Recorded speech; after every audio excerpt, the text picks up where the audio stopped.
Out of 8 billion people on this planet, you're one of the few who gets to hear this today, and that's no accident. I singled you out from a much larger crowd long before the person coming your way even knew your name. Before they opened their mouth to talk about you. Before they signed a single document. Before they even decided to glance over at your side of the room, I had already made the call. This message didn't find you through some algorithm. It found you because I sent for you. Stick with me until the end.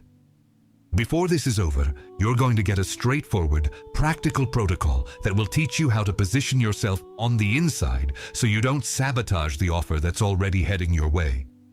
Because there's a difference between being ready to receive and just wanting to receive, and the difference decides whether you'll recognize what's coming or let it slip through your fingers out of fear. This isn't the first time I've spoken to someone like this. This is how I spoke to Jeremiah. This is how I spoke to Joseph before the palace. This is how I spoke to David before the crown. Always the same pattern. The choice comes first, in silence, long before any external sign shows up. And that exact pattern is repeating itself right now, with you.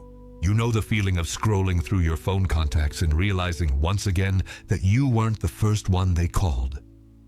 The group got formed, the decision was made, the invite went out, and your name came after. If it came at all, you scrolled the screen and saw who was in the conversation. And you knew, without anyone having to say a word, that you still didn't have a seat at that table. You remember the meeting where your idea got cut off mid-sentence. You'd practiced the line in your head all morning, and when you finally opened your mouth, someone with more weight in the room talked right over you, like what you were saying didn't have enough heft to finish. You smiled, swallowed it, and kept taking notes like nothing happened. But something inside you wrote that down too, and it never forgot. You know the early morning mirror, before everyone else wakes up. That moment when the house is still dead quiet, and you look at yourself for a second before putting on the face the world will see for the rest of the day. It's not vanity you're looking for in there. It's a silent question. A question you've never said out loud to anyone because you're embarrassed by how it sounds. You seek. You dedicate yourself. You do everything right, and yet abundance never comes. And the worst part? You start wondering if you're doing something wrong. If you're being heard up above. If it's meant for you at all. It's not a lack of faith or worthiness. It's a spiritual blockage that ordinary prayer alone cannot break. The Miracle Journal unblocks this in 21 days with a spiritual protocol that works exactly where your prayer doesn't reach. Along with the journal, you'll also receive as a gift the prayer guide and the Psalms manual with the most powerful sacred practices and texts to deepen your transformation. To claim your version of the journal, tap the link in the comments right below this video. A question you've never said out loud to anyone because you're embarrassed by how it sounds. The question is, why does no one with the power to decide ever look my way? And you remember the offhand comment, almost whispered, that someone made about you in a room where you thought no one was paying attention. A small remark, thrown out in passing, but it stuck. It stuck for weeks. You can still hear the tone of voice. You still feel that same tightness in your chest when you think about it. Have you noticed how some people never have to ask for space? They walk into a room and the room rearranges itself around them, effortlessly, like it's the most natural thing in the world. And you stand there on the sidelines, calculating the right moment to speak, choosing your words with double the care, hoping you don't get the tone wrong, because you know that for you, a mistake costs more than it ever would for them. You learn to police yourself in a way no one ever taught you to do with other people. And maybe the heaviest part isn't any one of those isolated scenes. It's the sum of them. It's waking up knowing that today, again, you'll probably stay exactly where you've always been. One step behind the people who seem to have easy access to the doors that decide everything. It's not envy you feel. It's exhaustion. The exhaustion of someone who does everything right and still watches the invitation sail right over their head. This isn't weakness. It's not a character flaw that got you left behind. It's not a lack of effort, not a lack of talent, not a lack of merit. And before I tell you what it really is, I want you to do something with me right now. While you're still here, while you're still standing, despite everything I just described. If any of those scenes hit home, hit that like button. It's not video vanity. It's your public amen. It's heaven registering what you just confessed out in the open in front of whoever else is watching with you right now. You're still standing. After all those times you got passed over, you still woke up today, still got dressed, still kept going. That's not pointless stubbornness. That's resistance with purpose, even if you didn't know the reason yet. And here's the reason. The silence of the times you were overlooked wasn't rejection. It was a hold. A divine hold, placed there on purpose, waiting for the right moment until the right person was ready to move toward you. It's not that no one saw you. It's that I held back the ones who did see you. Until the time was right. The protocol you'll receive at the end of this video will show you exactly how to position yourself on the inside, so that when the offer arrives, you don't sabotage it at first contact out of fear that you don't deserve it. And at the end, you'll be able to declare, with your mouth and your body, that you've stopped fighting for a seat at the table. Because the table isn't something you need to muscle your way into. The table is coming to you. Hold on to these 3 promises because all 3 of them will be fulfilled within this very video. Not one of them will be left dangling. Not one will be promised without an answer. What I plant here, I myself harvest with you until the very end. I saw every time you got passed over in a decision-making room. I saw your name not get called when it should have been. And I want you to hear this clearly before we go any further. That was never a disqualification. It was never because you weren't enough. It was because the enough that you have was being saved for the moment when it would matter most. Now I want to show you the signs. The signs that this separation I made long ago is already in motion, taking shape in the visible world, drawing closer to the moment it will knock on your door.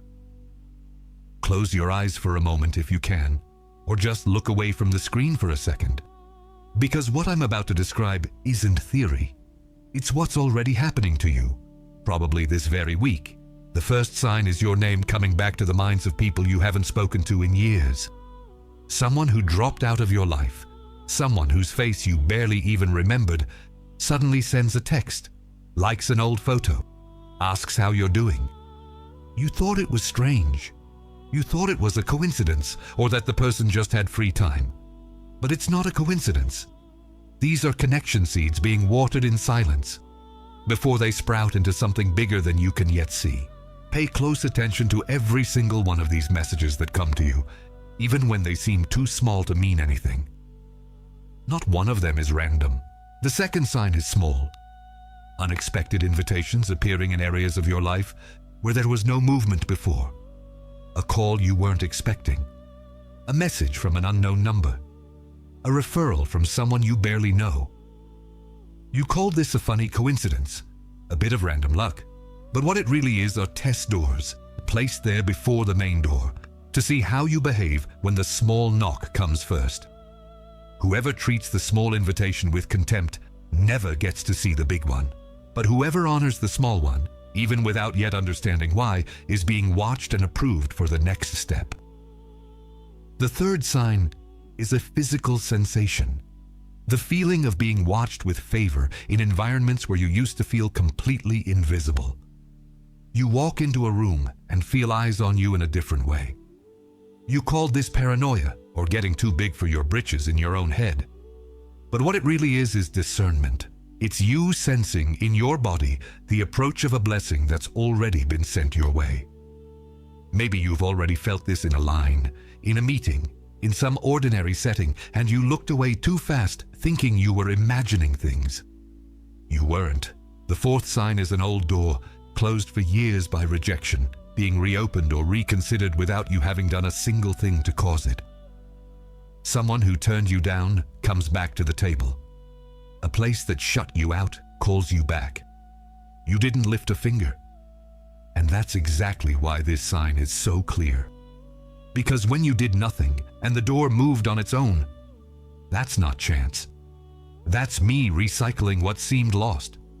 Because nothing I set apart stays lost forever. Maybe it was a former employer who reconsidered your name. Maybe it was someone who once dismissed you and now asks a little awkwardly if you're still available. Hold on to that detail because it's going to make sense in the coming weeks in a way you can't measure yet.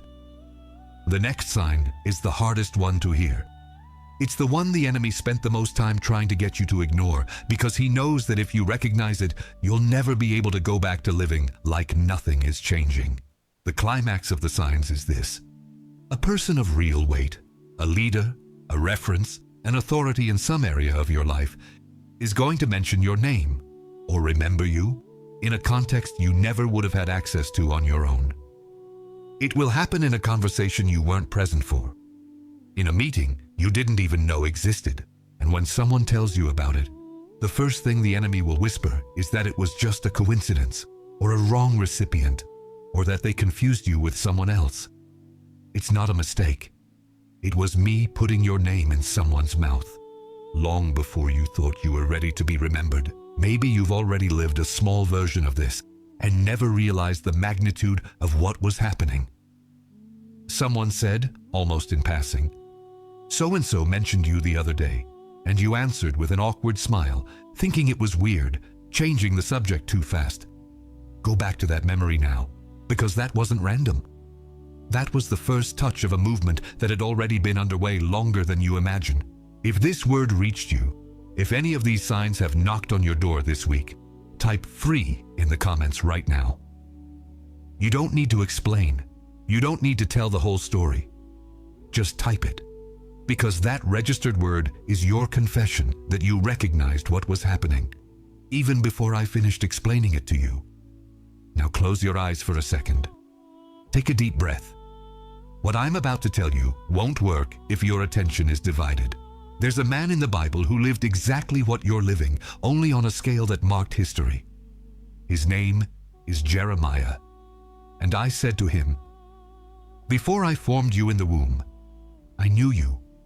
Before you were born, I set you apart.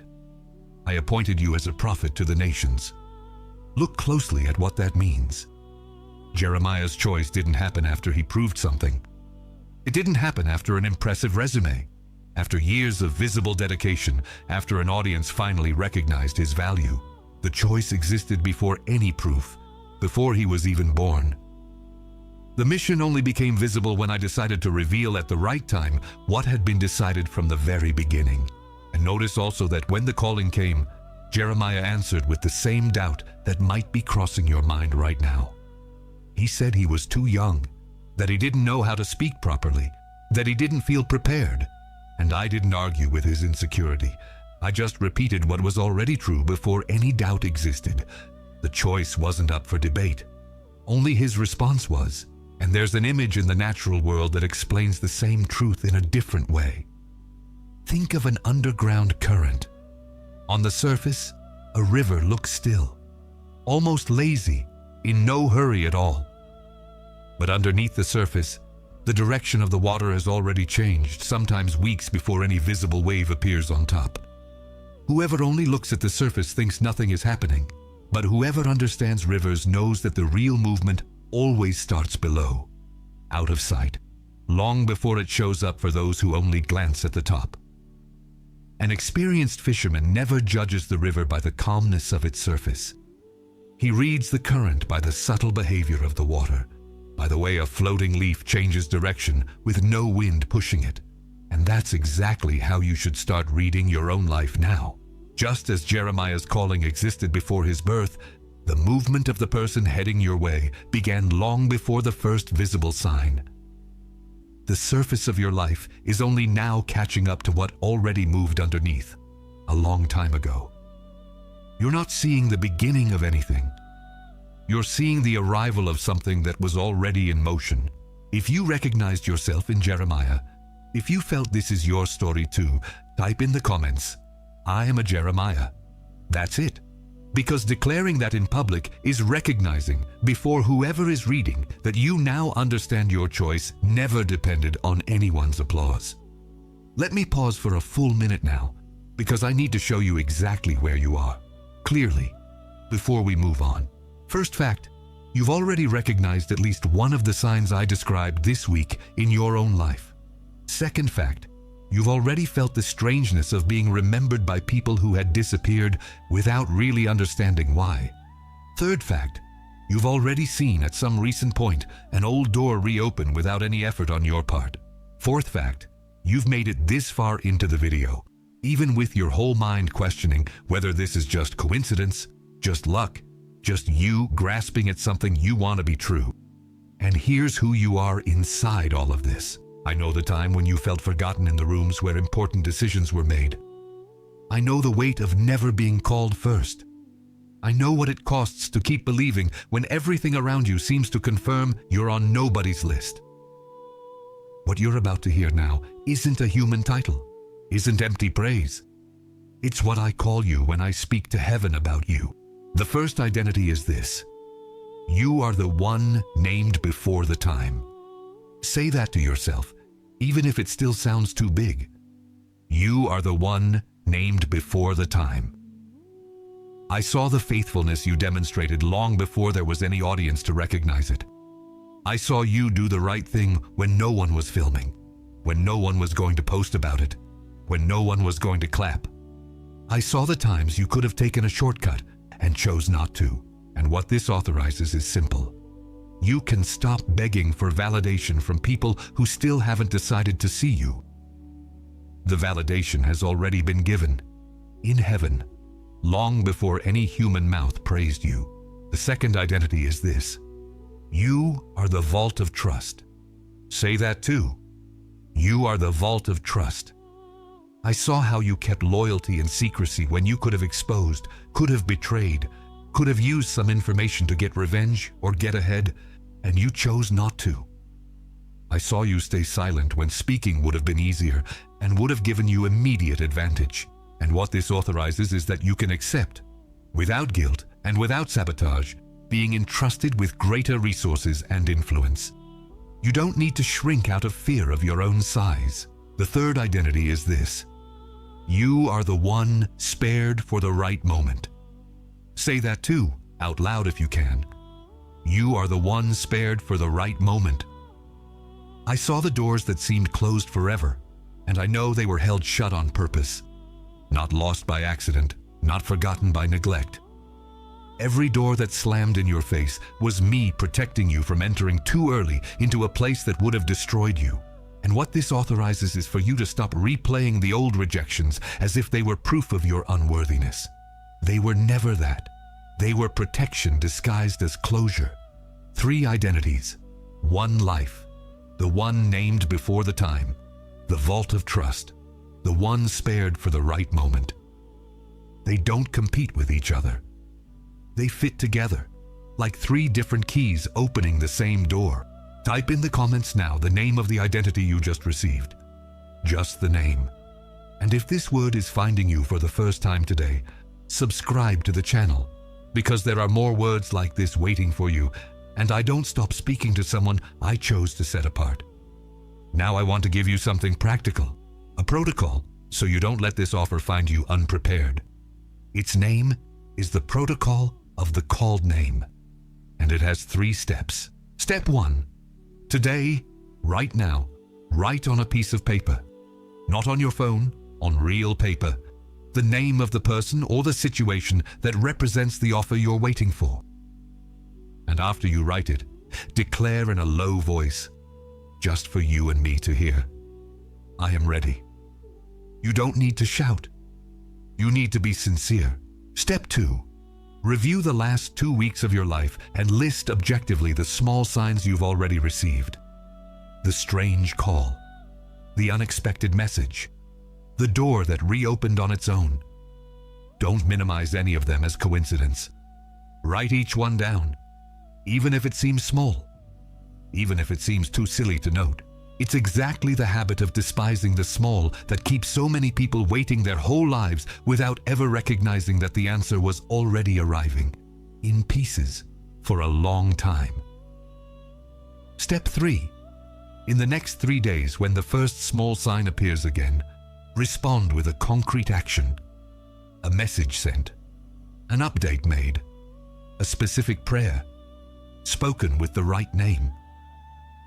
Don't let the sign pass in silence like all the others passed before. These 3 steps seem simple, and they are.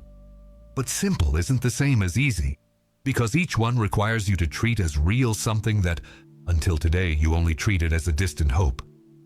Writing the name on paper is admitting, in front of yourself, that you believe it's going to arrive. And that's exactly the admission I was waiting for from you. The sign that you're truly receiving this won't be euphoria. It will be stillness. A strange stillness as you look at the name you wrote on the paper, a peace you can't quite explain but recognize when you feel it. If you're receiving this protocol right now, type received in the comments. That word is your registered commitment, not just with me, but with yourself, that this time you're going to act differently when the sign appears. Now I need to warn you about something, because it would be dishonest of me not to prepare you. In the next 72 hours, 3 things will be thrown against you. Not as a possibility, as a certainty, because every time a separation like yours starts to become visible, there's a resistance that tries to make you retreat before it's time to harvest. This isn't to scare you. It's so that when these 3 things arrive, you'll already know their names and won't be caught off guard like you were other times. The first tactic is called retroactive comparison. It arrives disguised as logic, whispering. Others would have received this offer years ago. Why only now with me? This voice wants to make you feel late, like God's timing is the same as everyone else's. It's not. What was saved for you had a date that never depended on anyone else's date. The second tactic is called preventive self-disqualification. It arrives like this. When the offer comes, I'm going to ruin everything. Better not get my hopes up. This voice wants to make you give up before you even try, so that disappointment never actually happens because it's easier not to get hurt if you never let yourself hope. The third tactic is called spiritualized cynicism. This one is the most dangerous because it comes disguised as maturity, as adult discernment. It says, "This is just coincidence. I'm not going to fool myself again." And it sounds wise. It sounds cautious. But really it's fear dressed up as common sense, trying to shut your eyes right when I most need you to be alert. And there's still an internal enemy, quieter than the other 3, that whispers, "People like me don't get that kind of attention." This is the oldest voice of all. It didn't come from outside. It was planted somewhere in your life when someone treated you like you were less and you believed it. Maybe it was a childhood comment. Maybe it was an adult who should have encouraged you and did the opposite. That voice is old, but old doesn't mean true. You don't need to argue with any of these 4 voices. You don't need to win the argument point by point. You just need to recognize the name of each one when they show up in the next few hours, because an identified enemy loses half the strength it had while it was disguised. If you understand that these 3 tactics and that internal voice no longer have authority over you, type protected in the comments. The decree has been sealed. Now I want you to enter a different moment with me. Open your hands over your knees, palms facing up, like someone ready to receive, not to hold. Close your eyes, if you're in a safe place to do that. Take a deep breath. Once, slowly. I want you to hand over some burdens now. Out loud if you can, or in silence if you need to. Hand over the shame of the times you weren't called first. Hand over the fear of ruining the opportunity when it finally arrives. Hand over the comparison with those who seem to have already been chosen before you. I saw the contact list. The very same one you opened so many times just to confirm once more that your name wasn't at the top. I saw every single one of those times. I saw your fingers scrolling slowly, looking for some proof that this time would be different, and not finding it. And I saw the early morning mirror, before everyone else woke up. The seconds when you looked at yourself and asked the question you never said out loud to anyone. I heard that question. I always heard it. It wasn't the first time that question was asked in that mirror, and I was there for every single one. Even when you thought you were alone in the room, I saw the meeting where your words got cut off. I saw you swallow the whole sentence you'd practiced and smile like it didn't hurt. I saw the quiet comment that stuck to you for weeks, replaying in your head at hours when you should have been resting. None of that went unnoticed. None of that was forgotten in heaven, even when it seemed forgotten on earth. And I want you to know, you were never forgotten in those rooms. You were kept out of them on purpose, because the right room still wasn't ready to receive you the way you deserved to be received.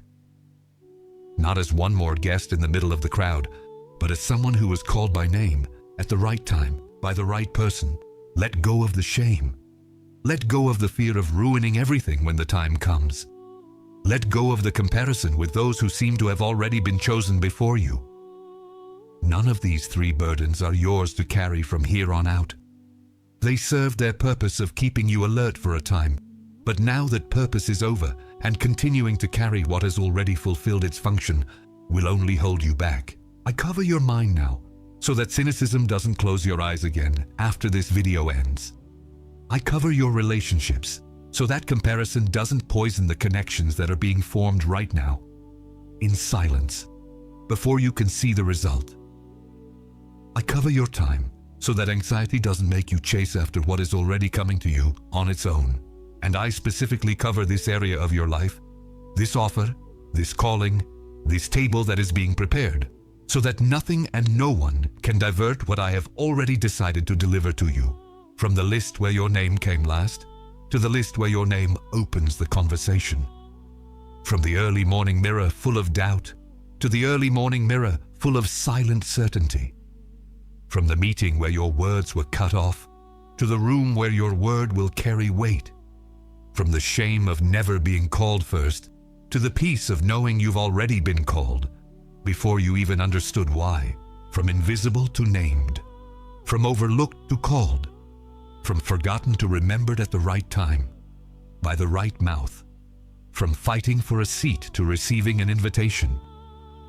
You are being sent now, not to chase after anything, but to be ready when what is already on its way finally knocks on your door. Say it out loud now. I was set apart before I was seen, and now I'm ready to be found. Say it again, if you need to, until you feel that the words have stopped being just words and have become a decision inside you. It is done. What was delivered here has been delivered. You are not the same person you were when this message began. If you received this word all the way through, type "done" in the comments right now. And before you leave, think of one specific person, someone you know, who is also tired of being the last one called, who also looks in the early morning mirror, wondering why no one with the power to decide ever looks their way. Send this video to them now, before the urge passes.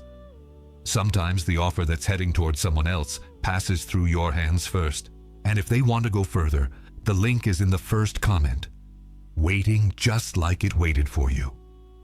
In the next video, I'm going to show you what to do in the exact moment the offer arrives, so you don't freeze, don't run, and don't let fear ruin what took so long to prepare.